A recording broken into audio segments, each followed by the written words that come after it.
Salut à tous, aujourd'hui je reviens pour filmer le bilan des 6 mois au Japon. Donc ça va faire dans quelques jours à peine, on est maintenant le 3 janvier. Donc dans 2 jours ça va faire 6 mois que je suis au Japon. Aujourd'hui j'avais du temps pour filmer, donc je me suis dit que j'allais filmer la vidéo des 6 mois, même s'il reste que 2 jours. En 2 jours il va rien se passer de vraiment important.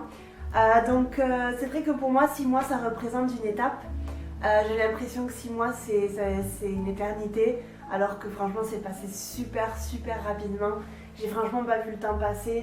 Il y a eu des mois où franchement je les ai franchement pas vu passer. Il y a eu des mois où j'étais très occupée. Et il y a eu certains mois aussi où forcément on commence une nouvelle vie et des fois c'est un peu lent, ou des fois on n'est pas forcément satisfait de ce qu'on a.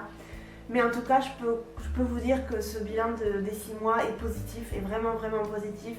Il y a vraiment de gros progrès dans la langue, et puis je sens que j'ai grandi comme personne. Je sens aussi que je suis beaucoup plus riche aussi niveau expérience, et j'ai vécu des choses vraiment tellement enrichissantes et tellement folles que je trouve que j'ai beaucoup de chance, et maintenant qu'on commence l'année 2016, j'espère en tout cas que cette année 2016 sera aussi riche en émotions et en expérience que l'année 2015. Donc dans le mois de décembre, qu'est-ce qui s'est passé? On va commencer par la chose la plus importante, qui est mon déménagement. Vous pouvez suivre, mais j'ai fait 2 vlogs de déménagement il y a peut-être une semaine de ça, parce que ça fait à peine une semaine qu'on a déménagé pour voir le complètement différent. J'ai trouvé ce petit coin là comme ça qui est assez sympa, mais bon, je pense que j'essaierai plusieurs endroits dans la maison pour voir l'endroit qui est le mieux. Niveau lumière, j'ai l'impression que c'est pas mal. Maintenant il est 20h, donc c'est tard, il n'y a pas de lumière naturelle, mais on a une très bonne lumière dans cet appart, donc je pense que niveau lumière c'est correct. Donc comme je vous ai dit, le gros truc de décembre, ça a été le déménagement. Ça a été assez facile de trouver un appart, ça n'a pas été le truc le plus compliqué. Par contre ça a été très cher. Ici au Japon, il faut savoir que les cautions sont extrêmement chères. Ils vous livrent les apparts complètement nus. Donc nu, ça veut dire sans lumière, sans rien. Donc vous devez vraiment tout acheter, mais complètement tout acheter. Bon, des fois c'est un peu frustrant. Il y a eu beaucoup de choses qu'on a dû acheter. Il y a eu beaucoup ce mois de décembre. On a dépensé beaucoup d'argent dans l'appart, dans la caution, etc. Maintenant ces choses faites, on a le plus important. Il nous manque le canapé qui sera livré vendredi prochain, et le lit qui sera pour février, on pense, parce qu'on a quand même beaucoup de frais, et donc on veut quand même faire les choses petit à petit. Mais on est quand même très satisfait, très content. C'est un gros changement, et puis franchement on est aux anges quoi. C'est un très gros changement. Regardez les vidéos que j'avais mis sur ma chaîne antérieurement, les vlogs de déménagement. Vous verrez mon ancien appart, que je vous fais un petit tour de mon ancien appart. J'ai pas encore fait le tour de cet appart là, parce que j'attends de recevoir le canapé et quelques autres broutilles pour vous montrer un appart cool quoi. Si vous êtes intéressé, j'aimerais bien savoir si vous êtes intéressé sur une vidéo sur le logement au Japon, donc comment louer un appartement au Japon. C'est assez différent d'en France, donc si ça vous intéresse, dites-le moi, je vous ferai une vidéo sur ça, parce que c'est très différent. Nous on est passé par une agence, donc faut savoir qu'on a payé des frais d'agence, mais c'était le plus simple parce qu'on était assez pressés de trouver un appart. Et c'est vrai que l'appart qu'on a vu, on est tombé vraiment de suite très amoureux, et donc du coup c'est vrai qu'on a fait toutes les démarches pour cet appart là, mais ça n'a pas été le truc le plus facile. Donc si vous voulez une vidéo sur ça, je serais super contente de tout vous expliquer. Voilà. Puis comme je vous avais dit dans le bilan des 5 mois, je travaille un peu plus maintenant. C'est vrai que maintenant je vais commencer l'année 2016 avec un contrat un peu plus gros. Je suis très contente parce que je veux gagner un peu plus d'argent, et puis surtout je veux travailler plus. Parce que je suis jeune, et puis j'aime travailler, j'aime enseigner, donc c'est ce que je veux faire. Et puis juste aujourd'hui, Taka m'a dit qu'il y avait les voisins de sa mère qui prennent des cours d'anglais, et ils recherchent une prof particulière, prof privée quoi, pour aller chez eux. Et donc du coup apparemment à la fin du mois on va y aller pour faire déjà un premier contact. Donc apparemment je vais avoir des heures avec ces gens là, donc je suis très contente. Niveau travail ça se passe plutôt bien. C'est vrai que l'idéal serait enseigner du français, comme je vous ai dit dans les vidéos antérieures, mais bon, pour l'instant ça va, j'enseigne l'anglais, je suis contente, ça se passe bien, je travaille assez, même si j'aimerais travailler plus. Mon objectif ce serait 25 heures, Et là je suis un peu moins de 20 heures. Donc c'est vrai que j'aimerais travailler 5-7 heures de plus ou moins. Si je travaille 28, ce serait mon must, vraiment mon must. Donc 28 heures, ce serait full time ici en fait en tant qu'enseignant. Ensuite, qui dit mois de décembre dit forcément Noël et le premier de l'an. Donc ça a été le premier Noël que je passais très loin de ma famille. Ça a été plus facile que ce que je pensais en fait, parce que finalement ici il n'y a pas grand chose. Donc du coup c'est vrai que je n'ai pas vraiment ressenti l'esprit de Noël. J'ai pas vraiment ressenti le fait que j'étais loin de ma famille, etc.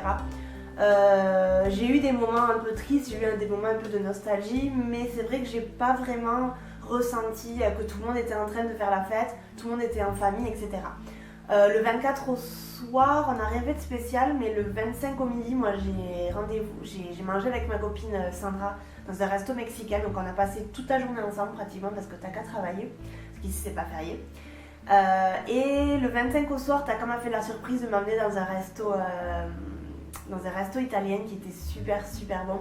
Et il m'a offert un sac super beau. Voilà, c'est celui-là. Il est vraiment super beau, c'est du cuir. Donc vous pouvez le porter comme ça en bandoulière ou alors comme ça. C'est vraiment un très beau sac et j'en suis complètement fan. Je voulais vraiment un sac comme ça en cuir, un truc soft qui puisse se porter avec tout. Que je puisse mettre en bandoulière, etc.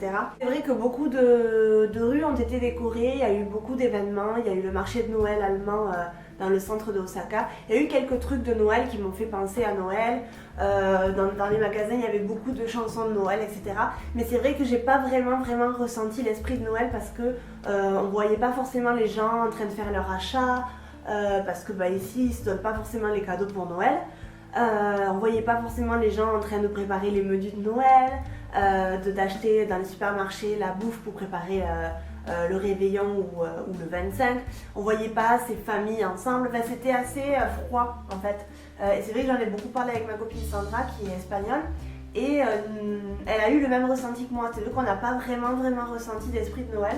Donc c'est pour ça en fait qu'on n'a pas été très triste. C'est pas comme si par exemple j'étais aux États-Unis. Noël c'est super gros là-bas et que tout le monde était en train de célébrer Noël et que moi j'étais toute seule. C'est vrai que ce serait un peu plus choquant je pense et un peu plus difficile à vivre. Moi c'est vrai que j'ai pas vraiment ressenti Noël de cette façon-là, donc ça a été un peu plus facile pour moi. Ensuite le premier de l'an on l'a passé en famille parce qu'ici ça se passe plutôt en famille, c'est assez traditionnel, il y a beaucoup de choses à faire, il y a des phrases très spécifiques à dire. Donc ça a été plutôt sympa et puis assez intéressant pour moi parce que c'était la première fois que je faisais ça au Japon. Et puis le 1er janvier c'était l'anniversaire de Taka, donc aussi on a fait un truc sympa avec tous ses potes. Et puis en même temps on a fait la crémaillère plus ou moins à l'appart parce que c'était une des premières soirées qu'on faisait à l'appart. Il y a 3 jours à peu près qu'on a fait ça.